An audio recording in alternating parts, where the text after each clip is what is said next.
High, কি অবস্থা সবার? কেমন আছো? ভালো আছো অবশ্যই, আমিও ভালো আছি। তো আজকে কারণ বাজার গিয়েছিলাম আমি আর নির্বাণ। তো সেখান থেকে আমলকি কিনেছি। এখন আমলকি কিনেছি, এটা দেখাতে আসলাম এই জন্য। আমলকিগুলো দেখতে অনেক সুন্দর। আসলে আমলকিগুলো সুন্দর দেখেই কিনেছি। এই যে এই পাঁচটা, মোট পাঁচটা আমলকি দেখতে অনেকটাই সুন্দর, অনেক বড় বড়। তো এই পাঁচটা আমলকির দাম হচ্ছে 50 টাকা। ভাবা যায় আসলে। তার মানে একটা আমলকির দাম পড়ছে 10 টাকা করে।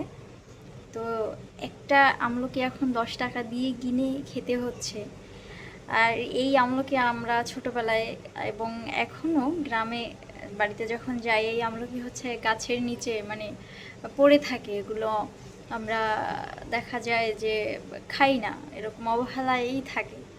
তো এখন হচ্ছে একটা আমলকি 10 টাকা দিয়ে কিনে খেতেও আর কি বাঁচতেছে না। যাই হোক, আসলে যখন কিনতেছিলাম দেখে কিনতে ইচ্ছে করতেছে, আবার খেতেও ইচ্ছে করতেছে। আর টাকার পরিমাণটা বেশি দেখে আবার কষ্টও লাগতেছে যে একটা আমলকি 10 টাকা দিয়ে কিনে খাবো।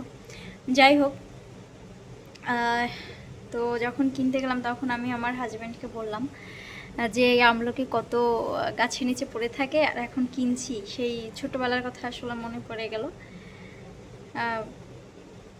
গত আসলে গতই থেকে যায়। Thanks for watching.